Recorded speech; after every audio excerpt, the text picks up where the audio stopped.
processes and management for your transaction. There's a lot more to doing a transaction than just writing the contract and collecting the escrow. You have a whole timeline of things that are going to happen throughout the entire transaction, and you're going to have to keep track of that. It becomes very vital as you start to have multiple pending contracts, whether they're on your listings or just your buyers, to keep track of everything that goes on. Okay, so that's what we're going to focus on today in this course. So this is part of the Essential Knowledge training series from Florida Luxury. And one thing that we want to remember is caring is in everything that we do. Okay, giving is always more valuable than receiving. What's that saying? If what you put out comes back to you threefold. And if you care about what you're doing and you give more than you care about receiving, you will eventually receive more. Action achieves purpose. Learning empowers greatness. Confidence catapults success. Momentum determines results. And we compete to win. So when we look at, when we think of that, action achieves purpose. Every action that you do, whether it's lead generation or just caring for your customers, following up and being involved, it'll always achieve a purpose of your final goal. Learning, we know, definitely empowers greatness. And in real estate, especially in this business, the more you learn, the better you will be at what you do. The greater longevity your career will have. And as we always say, learning is earning. So real estate professionals are entrepreneurs. And entrepreneurship has no ceiling. You are unlimited in what you can do, where you want to go, what your goals are, and what you want to earn. Who is in control of your success? You are, with no limits. Success just doesn't come out and find you. You have to go out and achieve it. And through courses that you take and training that you take, you will have the tools to find more business for yourself. And how is Florida Luxury a part of your success? We give you the encouragement and knowledge you need to succeed. And we do that through tools, the services, and support of the company. So how do you service transactions from contract through closing? Okay. Some people in this course today, I know, have closed, more than one transaction. Some people may not have closed any. And it's always, I know when I was new, I was very concerned with how do I write a contract and then what do I do with it once it's signed? So the purpose and objectives of the class: professionally assisting and navigating your buyers through the requirements from the time of executed contract through a successful closing. Professionally assisting and navigating your sellers through the requirements from the time of executed contract through a successful closing. Sometimes you may think a listing agent, the buyer's agent brings the contract and then they're done. No, there's a lot that goes in on the seller side once a contract is executed as well. And a lot of it, home inspection reports, how the buyer reacts to the home inspection and how the seller is going to react to the home inspection or possible repair requests. Your knowledge as the agent will help you guide and advise both buyer and seller as to, coming to a win-win and something that everyone's agreeable to. You will understand critical timelines of important contractual requirements and tasks. Your home inspection deadline is super important. As you know, if the buyer does not notify the seller in writing by the end of the inspection period, whether they want to cancel the contract or ask for repairs, that If they cancel the contract after the inspection period, the seller gets to keep the escrow. Okay. Another critical timeline is the time for loan commitment. Okay. If you read your contract, within loan commitment deadline, either buyer or seller can cancel the contract and the seller can keep the escrow. You will also understand how to keep mortgage lenders, surveyors, appraisers, inspectors, title services working towards a stress-free closing.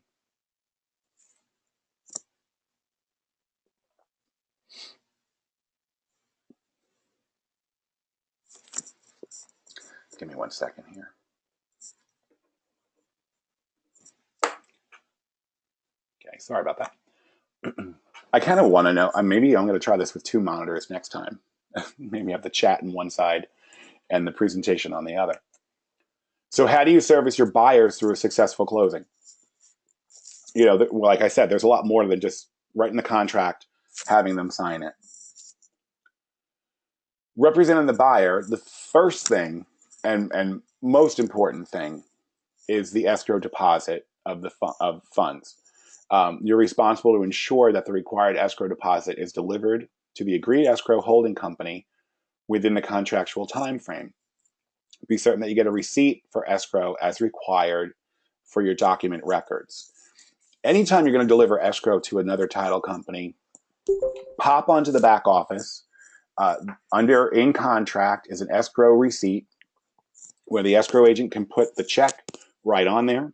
It'll have the buyer's name, your name and phone number, and it'll give you a nice receipt of delivery of the escrow check. Most title companies, at some point after the check is deposited, will email you a formal receipt that they've received it. Okay. If you work with Crown Title a lot like I do, I'll get an email from Crown that says escrow was received. And then about a day later, I get an actual formal receipt that shows the money was actually deposited and is being held. Okay. The biggest complaint to the FREC about handling of a transaction is escrow. Okay.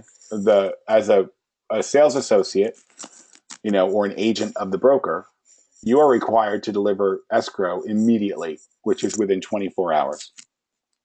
Okay. Let's not worry about the 3 days from that point on as far as the broker, whatever. But as an agent, somebody hands you an escrow check, you need to deposit it by the next business day.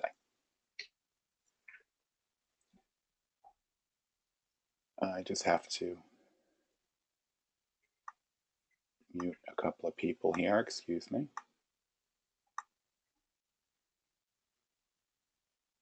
And I can't. There we go. And that one. If you could please keep your microphones on mute, I'd appreciate it. Nancy, it might be more difficult for you. I'm sure you're answering phones and things like that at the same time. So another part of representing the buyer is to provide a legible copy of the executed contract. You need to provide a legible copy of the executed contract to the buyer's lender if the buyer is obtaining a mortgage. And you also need to give a copy to the title company. You should also, within 24 hours, deliver the fully executed copy to the buyer themselves. Okay? So you want to make sure that when you're scanning contracts or you're receiving contracts from other agents, that they're in PDF form, they're well scanned, and they're legible. It doesn't always happen, trust me. And you want to make sure that you have a nice, clean, easily read contract for everybody. You also want to give additional information to the closing company. The closing company will need to know your buyer's contact information, your contact information, who the lender is, who the contact is at the lender, if the buyer is not personally attending the closing or they're going to be a mail away, and your commission being earned from the transaction. So when you send the contract to the title company, in that email, you're going to want to put, let's say you're representing the buyer in this case, the buyer's names, legal names as appears on the contract, okay, their email address, their phone numbers, your name, your email address, your phone number, who the lender is, who the contact is at the lender, at the mortgage company, and what the commission is as far as the MLS, in a nice email, attach the contract to it, and then send it. Okay, and it makes the transaction much easier.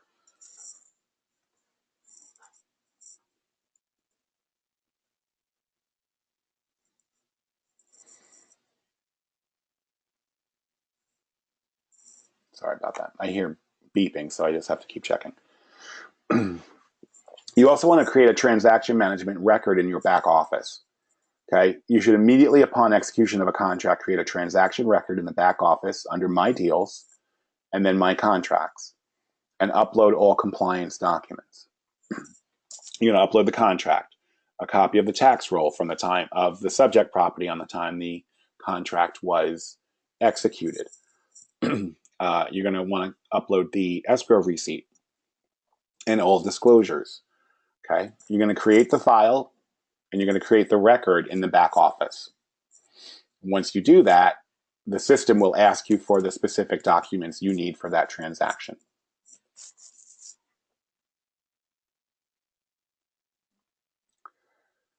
Know your contractual contingency deadlines is very important. Your buyer has so much time to deliver escrow, perform their inspections, obtain their loan commitment, review HOA documents, which, and then, let's say it's a condominium. You've got 3 days to deliver the condo documents. They have 3 days to review the condo documents. The clock is ticking. You're the responsible person to be certain that satisfaction of the contingencies are met prior to their deadline date, or proactively extending the deadline date if necessary. Let's say you do a home inspection period is 7 days, which are calendar days. And on the third day, the inspector goes out and notices an issue with the fireplace and recommends that a fireplace specialist come and look at the fireplace, and you call a fireplace specialist and they can't come out till after the inspection period is over.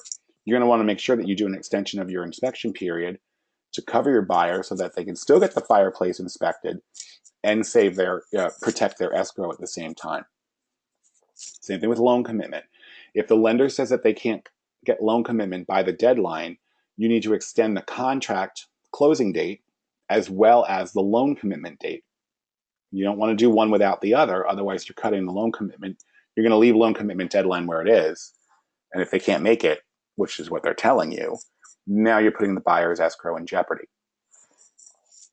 I recommend that when you execute a contract, you go on your calendar and you put your deadlines in.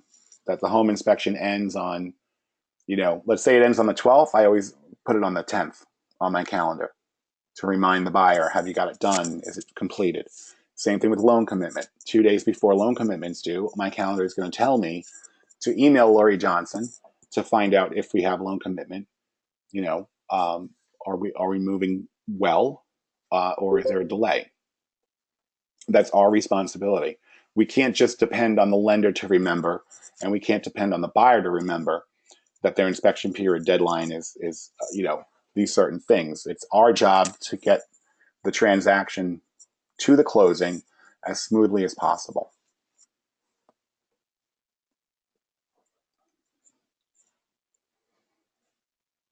Is everyone having audio problems, or is it just Nancy?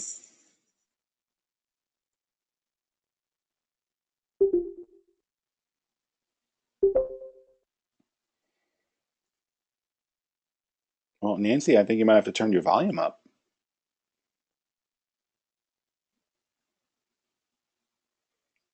Thank you, everybody, for answering. Let me see here. Yeah, Nancy, I've got you in the room twice. Well, one's offline, and I see you on the web.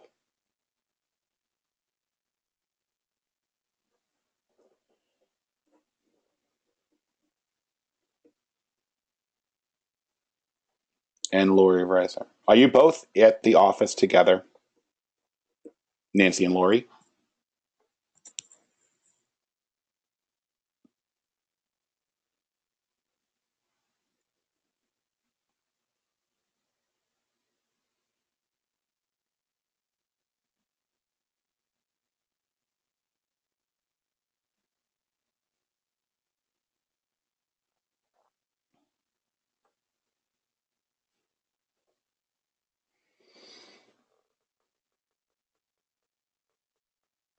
Lorianne, I got your text. Thank you. Okay, I don't know if you're going to be able to clear up the audio issues. Everyone else seems to be having an okay time hearing me. I don't know if Nancy and Lori are together at the Port Richey office, if it's a possibility of a router issue. I'm not quite sure. But we're going to move forward and hopefully it clears up. If not, you can watch the recorded version, which is cool because then you get to fast forward through most of what I'm saying. So helpful tips for best practice for staying ahead on deadlines. Put all the deadlines 2 days prior. I just said this. 2 days prior to the deadline date on your scheduler. It'll provide you an adequate time to confirm satisfaction or contingency, the ability to negotiate any needed extensions, all that good stuff. You want to make sure that you're doing your extensions and things in advance. Don't wait until the deadline and then try to get everybody to sign it by the deadline. You know, that could be pose real trouble for the transaction. Plus, it's just a stressful thing for everybody involved. If you don't think you're going to meet your home inspection deadline, bring it up early and get it addressed early. The request to obtain community association documents. Okay, if the property is in an HOA community or it's a condo, be sure that you request and obtain a legible copy of the deed restrictions and covenants for your buyer to review for satisfaction. Standard terms of the contract state that the seller is responsible for providing the documents to the buyer. Yes and no on that. The seller should provide them to the buyer. I've reviewed both the HOA disclosure and the contract itself. They don't specifically say that the seller should provide them. So you may run into a situation where, especially if it's a foreclosure and the bank doesn't have them, someone's going to have to buy them or obtain them. For most homeowner associations, you can just go to their website and request them on their website. If it's a condo, you've got more documentation there. You've got to get the budget, the articles of incorporation, the rules and regulations, and any addendums that have been recorded. Those you're generally going to have to go to condocerts.com or HomeWise and purchase those items. So when you're representing the buyer, we do expect the seller to provide them. But if you really read through, it's not saying that they are legally required to pay for them. So it's like this little gray area. So I recommend that when you're representing a seller in any HOA or condominium association, you make sure that they have them. If they don't have them, I advise them to get them. Inspection of satisfactory property condition. You should always encourage a buyer that is in their best interest to get a professional inspection of the property. Sometimes buyers will look at you and say, well, do I need a home inspection? Yes, you need a home inspection. Email them a list of inspectors and then remind them of their date. Tell them to choose whoever they want. I always tell them, here's 5 home inspectors. Call them, check their pricing, see who you want to work with, ask about their reports, and make an informed decision. Okay? And then always let the buyer know that all they have to do is hire them and pay for it. And then have the inspector call us and we'll schedule it with the selling side. You want to avoid adding, I lost my train of thought because I'm reading something here. Again, I apologize for that, but I can't see the window when it's in full screen. You always want to avoid just giving them one home inspector's name. If there's ever an issue, then it's your home inspector, that you told me to call. Just forget that, give them 5 home inspectors, give them multiple pest control companies, multiple pool companies. If you're not sure who to use, we have some vendors on the back office under the directory, or you contact the board that you're a member of, whether it's Pro, East Pasco, West Pasco, Hillsborough, Hernando, not Hillsborough, but GTAR. They always have a list of their affiliates. who are members of the board of realtors, who are not real estate agents, but home inspectors, pest people, that kind of a thing, mortgage people. These are people who pay into the board. They are ethically sworn in like we are, and they're good professionals in the area. Over time, as you do more transactions, you'll learn who you like to use and who you don't like to use, and you just adjust your list accordingly.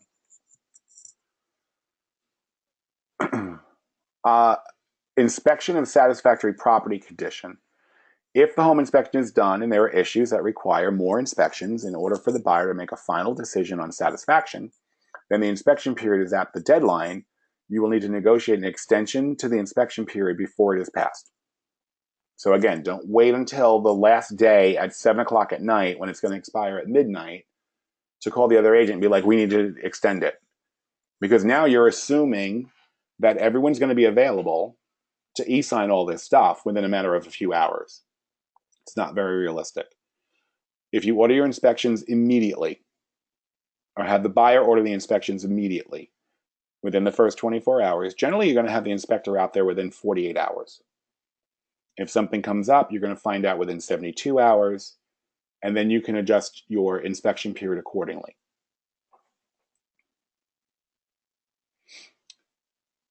Loan approval and loan commitment. Okay, if you don't know what a loan commitment is, the loan commitment is an actual letter from the lender or an email stating that the buyer is, the lender is able to give the buyer the loan for the terms and conditions as pre-approved or as are in the contract. Okay. The contract by default provides 45 days for the buyer to obtain loan commitment from the execution date. Okay. It is important that you keep in touch and request updates from the lender on the status of the loan commitment. Should the deadline come and the loan commitment is not accomplished, try to negotiate an extension on the loan commitment date as well as the closing date, because it can put the buyer's escrow in jeopardy. Now, the contract provides for 45 days from execution, but if your closing date is different than the 45 days, I still see contracts where they're trying to do a financed sale in 30 days. So 45 days for loan commitment is past the closing date.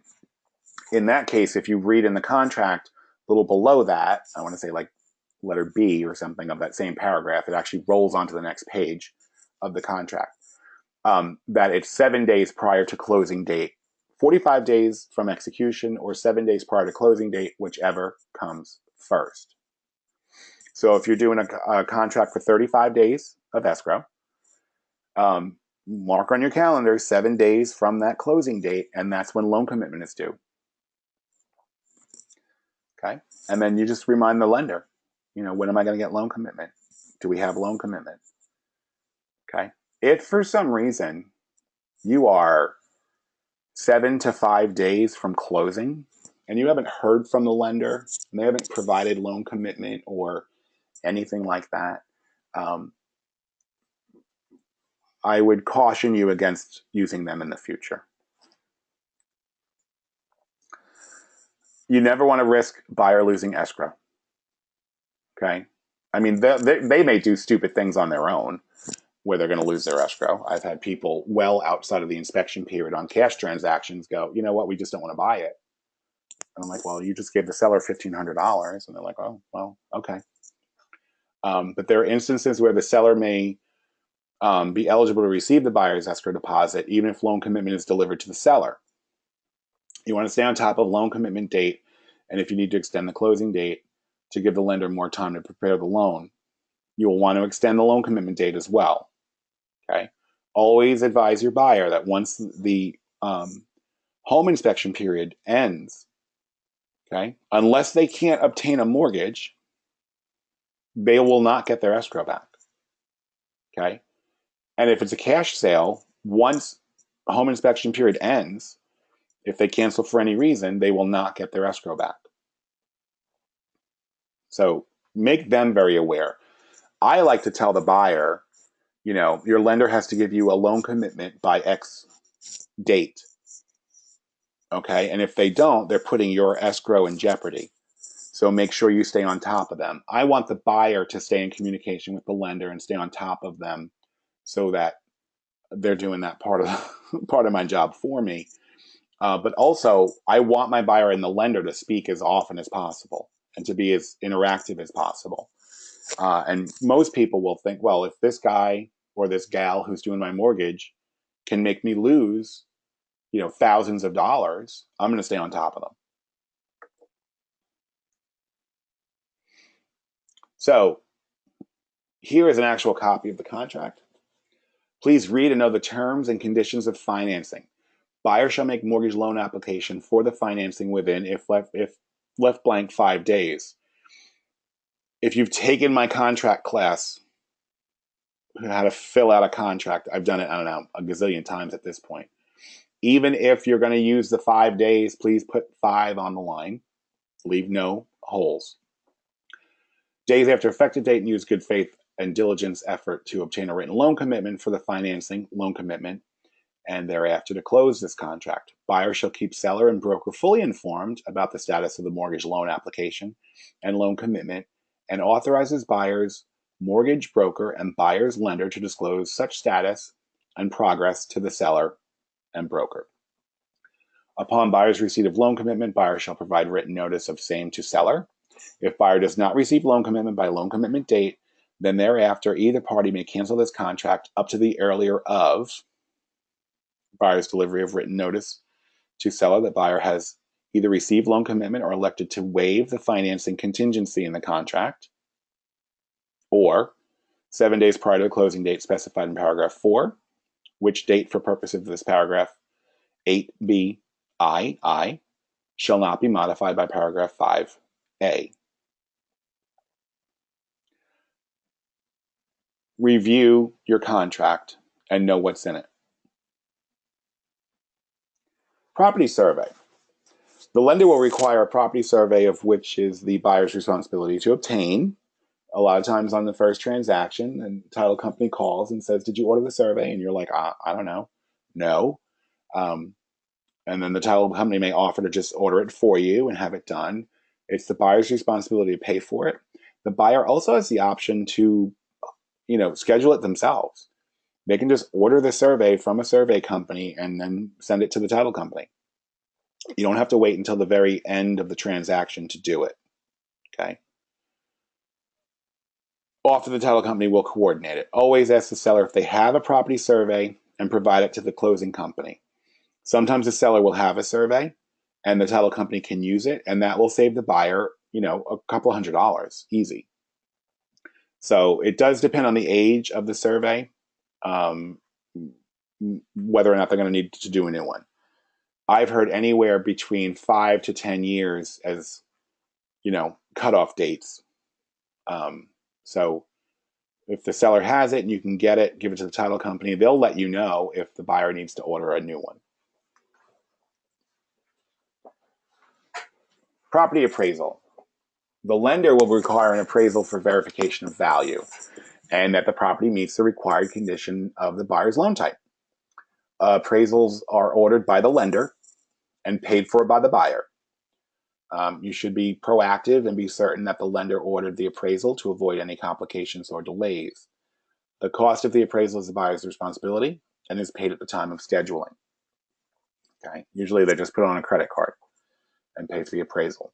Now, about 2 weeks into the transaction, when you speak to the lender, because I suggest that once you have an executed contract, you contact your buyer's lender once a week. Either, email, phone call, what have you. Once a week. I always like emails, then you have a record of it. And find out, have you ordered the appraisal? When will you be ordering the appraisal? That's when the lender may tell you things like, well, we're waiting on documents from the buyer to get it out of underwriting. They're not going to order the appraisal until it goes through the first round of underwriting. Then well, the lender's waiting on documents from the buyer, so let me contact the buyer and find out what the holdup is. A lot of times, when buyers are dealing with a lender, there's a lot of documentation involved. I used to be a loan officer myself for a mortgage broker. most people, there are a lot of people who can't scan documents. So it becomes like a time issue where when they can get it to, I don't know, Staples to fax it or something like that. So staying in the loop with your buyer and the lender could just be a matter of, hey, bring your paperwork to my office. I'll scan it and send it over for you. Anything you can do to help the transaction move forward smoothly, that's your job.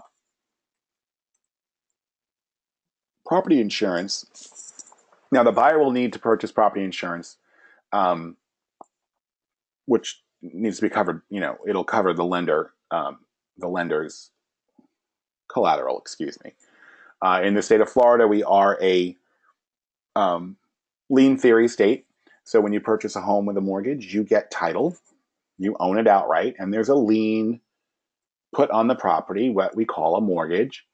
And the mortgage company actually uses your home as the collateral for the loan. So, of course, when there's a lender involved, they have to have insurance because the lender wants to make sure that their collateral is protected. Once the buyer has agreed on who they will be purchasing insurance from, the information needs to be provided to the closing company to coordinate payment for the insurance policy. When it comes to homeowners insurance, a lot of good lenders will have insurance agents that can do quotes for them. They can shop around for the buyer a little bit. And a lot of times, like if you've ever used Lori Johnson, she just gets the buyers, works with the buyers to find them insurance because the lender needs those numbers. They need to know how much is the insurance a year and what's that going to break down to the month because it's going to get rolled into their payment. Will that affect their debt to income ratio? Will it blow the whole loan out of the water? Most lenders, when they pre-approve or pre-qualify someone, they don't know what the insurance is going to be. So they'll allow maybe $100 or $150 a month towards the insurance. So then they have to make sure that those numbers work out at the end. And it's vital that if you have a finance buyer who's looking at property and it's in a flood zone, that you contact the lender and find out if at pre-approval or pre-qualification, did the lender take into account a flood policy? That could easily kill the loan. If the lender says, well, we're going to do, $125 a month for insurance and work out all the numbers to get the debt to income ratio.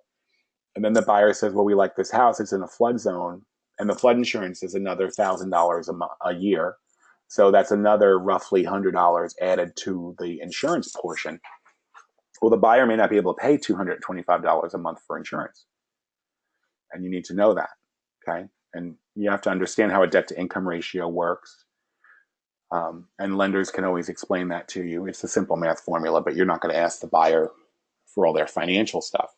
But if the buyer is looking at a property in a flood zone, you want to make sure that the lender has accounted for it. That could get very sticky at the end because normally insurance is towards the end of the transaction. Well, not always, but it depends on the people. 1 week before closing, 7 business days before closing, 7 business days before closing. You should verify that all transaction record data is complete and all the compliance forms, including important additional documents, have been uploaded to the transaction in the back office.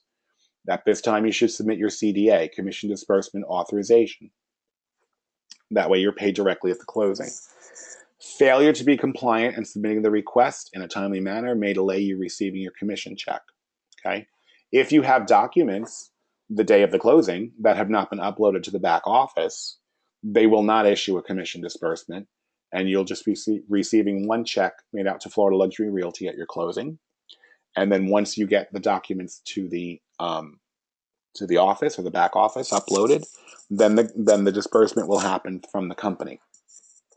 Now, with other things going on and time frames and things like that, that could delay you a couple of days in actually getting your check.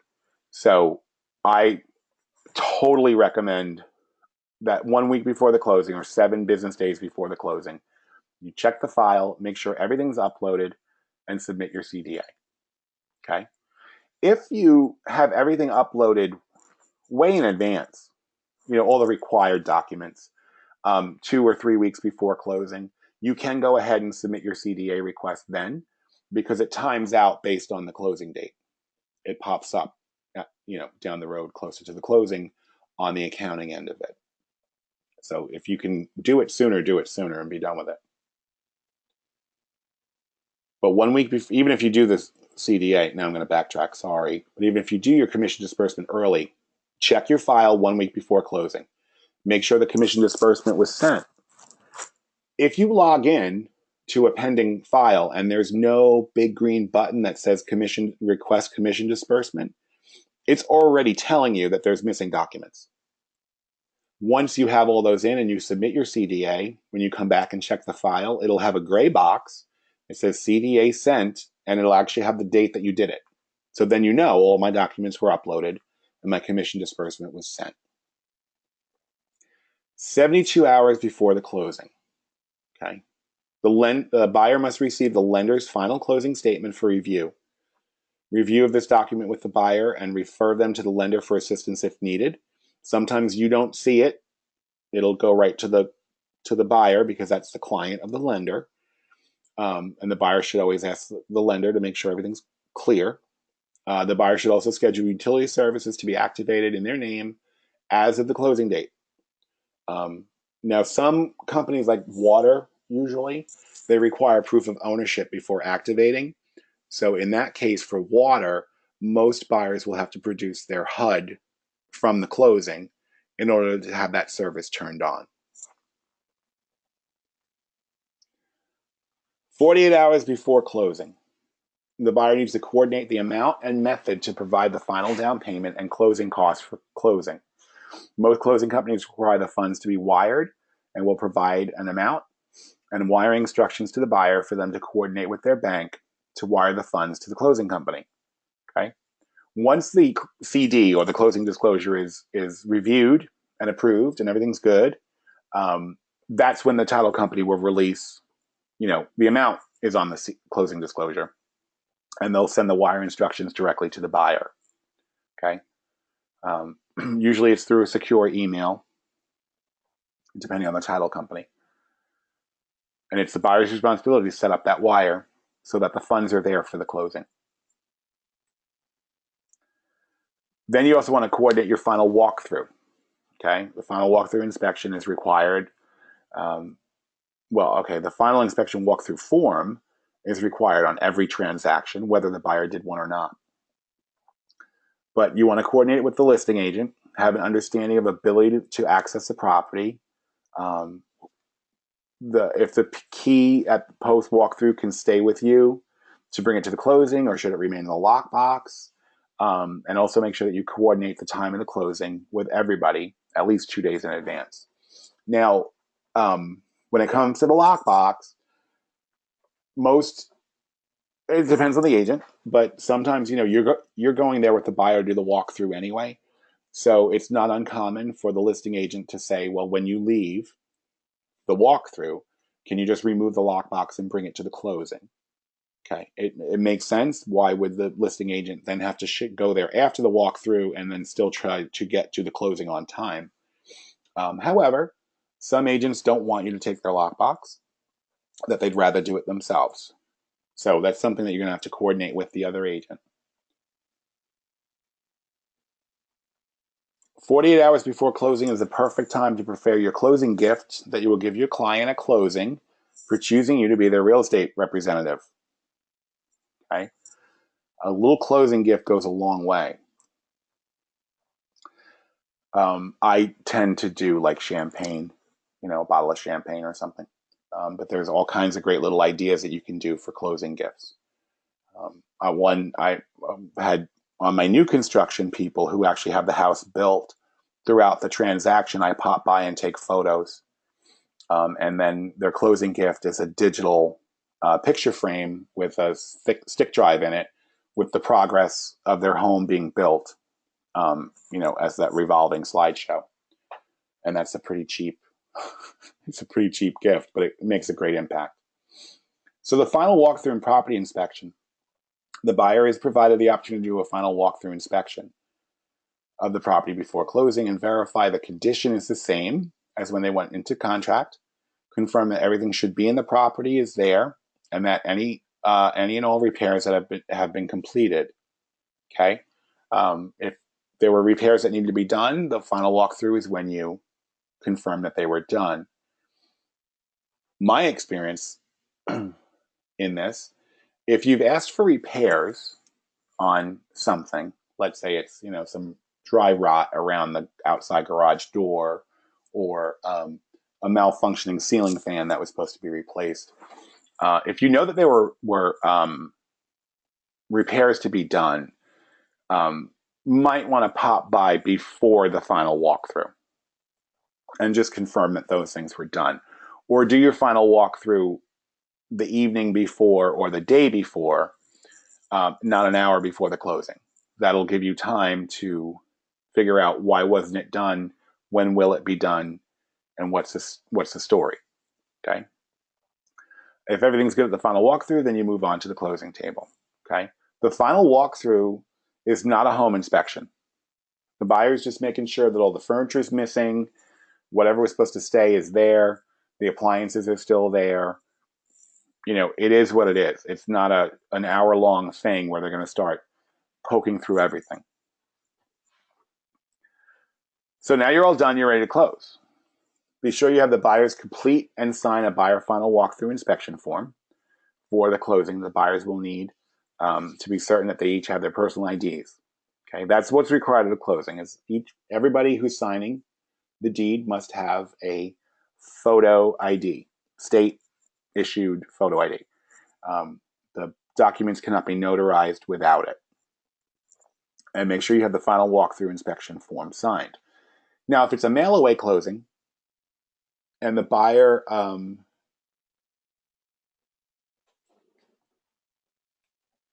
excuse me one second.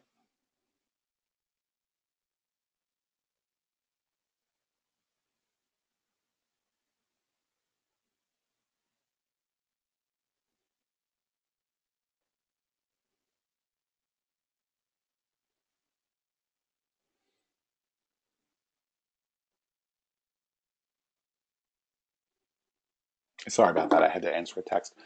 So if it's a mail-away closing and the buyer is not doing a final walkthrough, they still need to sign the final walkthrough form and check off that they did not perform the final walkthrough. When it comes to a final walkthrough, anybody could do it except you. So the buyer can do it, the buyer's parents can do it, the buyer's best friend can do it, Jimmy Crack Corn, and I don't care, but it should not be the agent. You're taking on too much responsibility when you do that. Okay? So I always say, well, my broker doesn't allow it. I just push it off on them because you don't want to be responsible for that. Too many things can come up. So then once you have it closed, everyone goes to the table, everybody signs, we pass around 9,000 pieces of paper, everyone signs it, the deed gets witnessed, and now you're closed, and there's things you need to do after the closing, okay? After, you want to immediately deliver to any of the Florida luxury offices the originally signed closing statement, the HUD, or closing disclosure, or TRID, whatever you want to call it, a photocopy of your commission check, the actual check to Florida Luxury Realty, and the signed buyer final walkthrough. You have the option to make photocopies of all of that documentation if you'd like. The photocopy of your commission check is important because you're going to take that check and go deposit it in the bank. And in order to account for all funds, the company wants a copy of your check. And that's normal with any broker. Where was I? Once it closes, on the back office, you can still access the HUD and the final walkthrough and all that information. So you don't necessarily have to make copies of that for yourself unless you're keeping paper files on your files. That's totally up to you. But required is going to be the closing statement, the check to Florida Luxury, a photocopy of your check, and then the buyer sign walkthrough form. Okay. This is where that cam scanner app comes in super handy, because you can scan most of that with your tablet or phone. I mean, the copy of your check anyway. So post-closing, what else do you need to do? Right? Make more money. You should update your leads to reflect the buyer is now a past client and launch the past client drip email and set up a touch base schedule.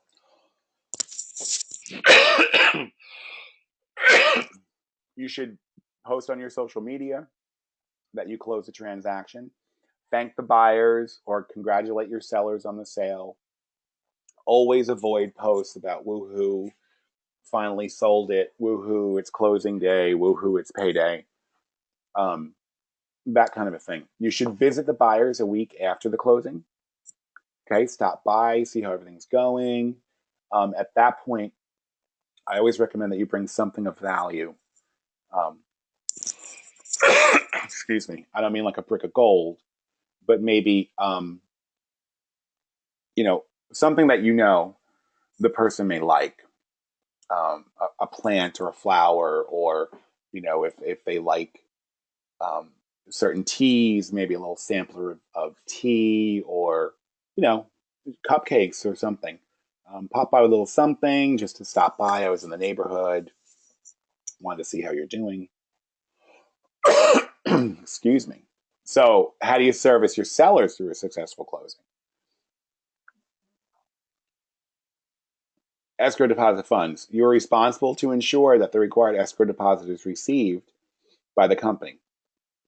Make sure you get a receipt. Excuse me. Oh my goodness. That the escrow deposit was made. You're going to need it for your file.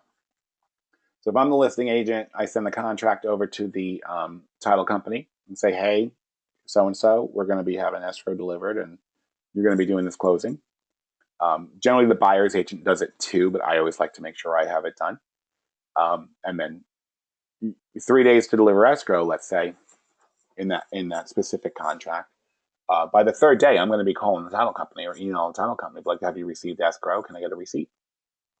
Okay. You need the receipt. A legible copy of the executed contract. You'll need to provide a legible copy to the closing company. Okay. You'll also need to provide a legible copy to the seller. Digital information to the closing company. Again, same as with the buyer. What's your seller's contact information? What's your contact information? Will the seller be personally attending the closing, or are they, going to be a mail away? What is your commission from the transaction? Okay. When I have the listing side, I always put the total commission amount, and then how much to Florida Luxury, and then how much to the co-broker. Excuse me. If there's any administrative fees charged the seller on our end, or if there's any MLS fees charged or collected in the MLS. I don't ever do that, so I don't really have to worry about it. But I like to give a full breakdown of everything when I send the contract over, just like you would on the buyer side. Okay, more than one closing at a time. I just use, this is answering Sarah's question. I just use my electronic calendar, and I put the property on there and the transaction information to keep track of it, and then the calendar just sends you alerts. Okay. If you have sellers, do you need a new one? I don't know what you mean by that. A new one of what?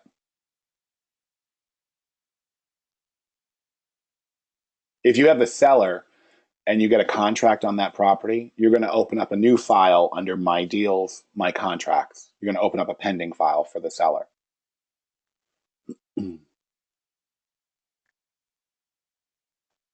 I'm not even sure if I answered that question.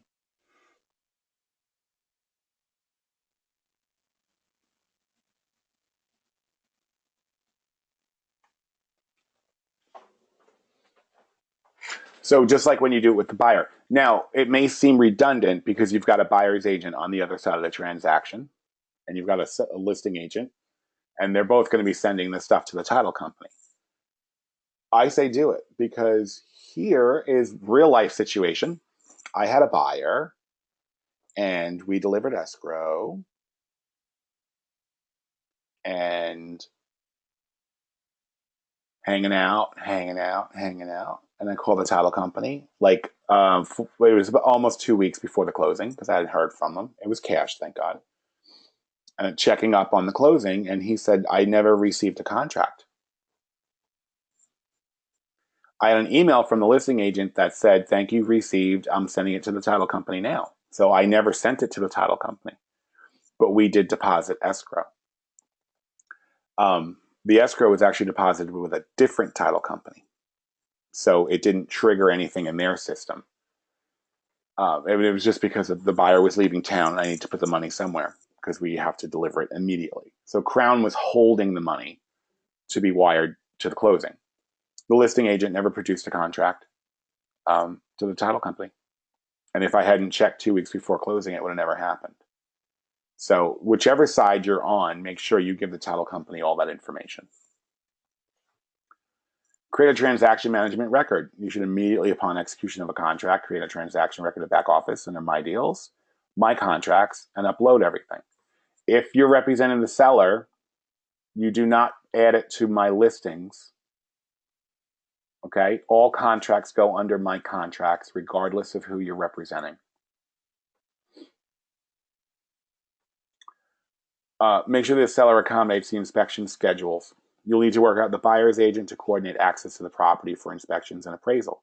It's not your job to remind them of doing the inspections or the time frame required, but you want to make sure that when they call and say, well, we spoke to the home inspector and they can do it Tuesday at 2, you check with the seller. If Tuesday at 2 is good, then you're good. If it's not, then you have to get it all scheduled out.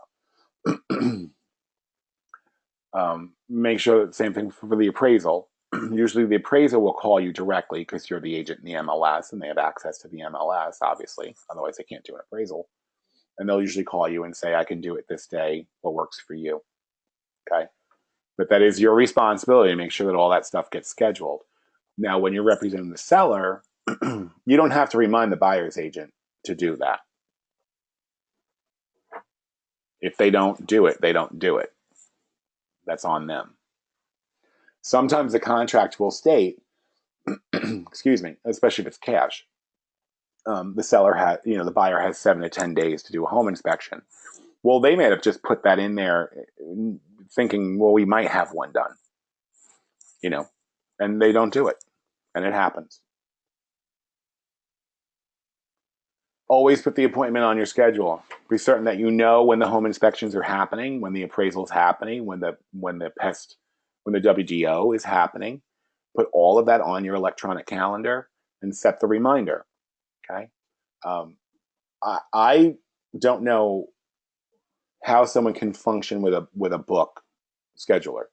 The electronic ones are so much better because they're going to notify you and remind you of things. So when you have multiple transactions, let's say you've got, there are times I've got 5 closings in 1 month. I need to know which property at what time and when's the closing and all this stuff. And my calendar is what keeps me on track with that. You just put each one in there. I just use the street name and then pop it up. Also, too, if you're the listing agent and the contract is contingent on another house selling, you're going to want to set reminders on when that closing is supposed to happen. Did that happen on time? Is that done? Because that's the contingency on the purchase. Okay. I actually have one now where my seller took a contract that is contingent on another house selling, and their purchase from where they're moving to is contingent on their house selling. So we have 3 transactions, all contingent on each other happening, in 2 different states, with 3 different real estate agents. Well, actually 6, because there's 2 per side. And we're moving towards closing without a problem because everyone's got everything on their calendars and everyone is staying informed, and it's a very nice, smooth transition. Provide the community HOA docs. Okay, if you're representing the seller, just get the docs, find out where the docs are, find out who has them, scan them, upload them, save them to your cloud because you're going to need them somewhere down the road, and provide them to the buyer side. Okay. I don't get an agent who's like, well, we don't have it, so the buyer's just going to have to get them. They're telling you so much about how they do business in that one sentence, it's not even funny. If we're transaction brokers, so, we work for the transaction, honestly. I don't know why people can't just play nicely. But when you list the property, do you have all the HOA or condominium documents? And, if they say yes, they're right here in the house, I want to see them, because we have to provide them to the buyer. Generally, someone's going to have it in a PDF format that you can email to the buyer side.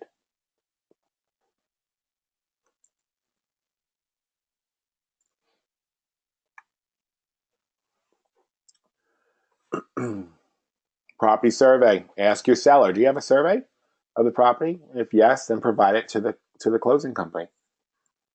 Why not? If the seller can save the buyer a few bucks and make the transaction smoother, why not? Okay.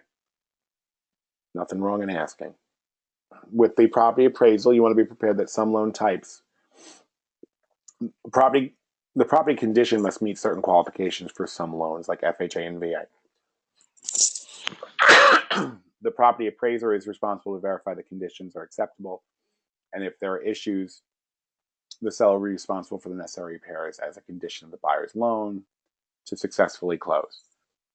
We all know that FHA and VA have certain requirements for the funding to go through, and if the seller enters into a contract with an FHA or VA buyer, they need to make reasonable accommodation to satisfy that. There's an FHA VA addendum that you should use with the contract, and it actually has a spot in there for repairs up to a certain amount of money that the seller will pay should the FHA appraisal not come back, come back with some repairs on it. I'm going to go back to the buyer real quick. If you're representing the buyer in an FHA transaction, you want to make sure that when you're showing them that house, you're looking, excuse me, you're looking for issues that the FHA will find. Do all the windows open and close? Are there cracked windows? Is there exposed wiring? Are the appliances working? Are there holes in the walls? Are there defects that you can see? Open the windows, close the windows. You're there. You might as well kick the tires a little bit. Because if the FHA appraiser goes out and finds problems with the property that need to be fixed, the buyer has to pay for the reappraisal. You're going to get a subject to appraisal, and it's appraised subject to these items being repaired. So now when they're done, the buyer has to pay like another $175 or $150 for the appraiser to go back out to verify that it was done. Okay. When you're representing the seller, make sure that when you list the house as an FHA home, that it really will pass for FHA. Not all houses go FHA. Okay. If it has a 32-year roof on it, you're not going FHA. I don't care how much you want to. It's not going to work. And that's why both sides have to be in the game together. Representing the seller 1 week before closing, verify that all the transaction record data is complete. The compliance forms, including important additional documents, have been uploaded to the transaction in the back office. At this time, you should submit your CDA. Okay? And again, failure to be compliant with the paperwork is going to result in no commission disbursement. And, if it happens, it happens. It's happened to, I don't know, probably 4 or 5 times last year. For some reason, I was missing a document or I was waiting on something from the other side that, I love when the agent's like, I'll just bring it with me to closing. Thanks for that. Just run it through a scanner, you jerk. There were times where I didn't get dispersed at the closing table. That's life. It happens, and you can't blame the staff or the accounting people for that. We're responsible for our own files. 72 hours before the closing, verify with the buyer's agent the buyer's lender provided the buyer their final closing statement for review as required by law. And we know we've got that 3-day, I call it like the Brady Bill for mortgages. 3 days before the closing, they have to get all they get the CD and they review all that stuff. Excuse me. As the listing agent, you want to verify that that was done. Okay. If it's not a finance purchase, let's say it's a cash purchase contingent on another sale, you want to verify that that sale happened and that the buyer has the funds. Okay. Seller should schedule utility services to be deactivated as of the day after closing. Okay. This will allow the buyer the ability to schedule their utilities be turned on the day of the closing. At that point, they'll just come out, read the meters, do what they have to do, and transfer from the seller to the buyer. And there's no disconnect or reconnect fees. The reason we suggest the day after the closing is for the water. Okay, the buyer is going to have to show up with a HUD to the water company to get the water turned on. And if the closing doesn't happen until 3 or 4 o'clock in the afternoon, they can't do it till the following morning. Why leave them without water for a night? Most sellers are not going to have a problem with that. Some people may be like, well, I'm not paying for their water. So, it's going to go by a transaction by transaction basis. But they must have the water on for the final walkthrough. Okay. Water and electric. Representing the seller, 48 hours before closing, the seller should receive a preliminary closing statement from the closing company to confirm and understand the final closing costs and proceeds they will receive at closing. Okay, so the buyer is going to get their closing disclosure. The seller is going to get a preliminary closing statement that they can review, make sure that the commissions are correct. They can prorate their own taxes if they want to, all that good stuff, and make sure that all the commissions and admin fees are correct as well.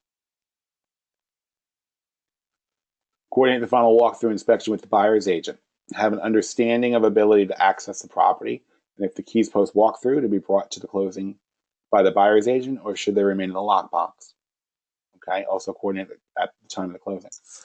Sometimes, I'll tell you right now, if I'm the listing agent and you're doing the walkthrough with the buyer, yes, you're going to bring the lockbox and the key to closing.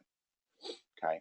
Now, if the seller instructs me that they are not to get the key until everything's signed, then I'm going to have to go to the house, remove the lockbox with the key, and bring it to the closing myself. So sometimes it's not the agent being more difficult, it's the seller. They don't want the key released to anybody, even if it's another agent. And every buyer's agent knows we cannot give you the key until everything's signed. So just because it's in my pocket doesn't mean the buyer has it. However, different strokes for different folks. But most agents will say, yes, please take the lockbox. I had a closing last week. I grabbed her signs, her lockbox, all her closing paperwork, and dropped it off at the Port Richey office for her to come and pick up later because she was a Spring Hill agent. And our closing was down in Main Street in Newport Richey. 48 hours before closing, this is the perfect time to prepare your closing gift that you will give your client at the closing for choosing you as a real estate representative. Again, you might want to, something that they like, something that, you've worked with these people for a little while. So generally we kind of have an idea as to what they like, what they're into, things like that. I always just give champagne. And then I had someone point out to me once, well, what if they're a recovering alcoholic? And I thought, well, maybe that's probably not something that they're going to disclose to you. And I never thought of it. So maybe not do liquor. It's up to you. Key rings are always nice. You can get those, they're like shaped like a house, and then they'll have like your name and phone number on the back, or your name and your website, or what have you, and they can keep it as a little gift. So you're all done and ready to close. So confirm that the buyers are good with the final walkthrough inspection. Be certain you get a buyer signed walkthrough at the closing. So just because you have the seller doesn't mean you get off the hook for it getting the final walkthrough. My advice, I don't care which side you're representing, I have a little folder in my briefcase with about 5 or 6 final walkthroughs just sitting in it. And I always have it with me when I'm at a closing because the other agent sometimes won't do it. And I don't want to leave that closing table without it if I can avoid it. And again, they'll also need their photo IDs. So post-closing, immediately deliver the paperwork to any Florida Luxury office. The originally signed closing statement, copy of your commission check to Florida Luxury Realty, and signed buyer final walkthrough form. That's never going to change, no matter which side you're representing. Post-closing, update your My Leads, take them from a seller to a past client, launch the campaign, post on the social media that, congratulations to my seller on the sale of their home, moving forward, blah, blah, blah, blah, blah. Okay. Representing the seller, you should visit the buyers after 1 week to see how they are doing. Why do you think that is? Well, here's the deal. Once it closes, they're fair game. Your seller is probably moved on to somewhere else. Okay. They may not be local anymore. The buyer is. I market to every buyer on every one of my listings. Last year, I closed 2 transactions from buyers that bought my listings. I wasn't their agent. I was not their agent. And when they had other people who were looking to buy, they referred them to me. So once it closes, they're fair game. If the other agent isn't using drip campaigns and they're not keeping up with their people and they're not doing the follow-up, but you are, you're the one that's going to make more money. Without a doubt. Any questions?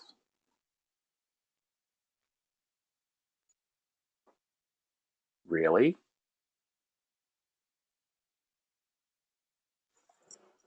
Okay, I just have to make sure I have everybody's name here.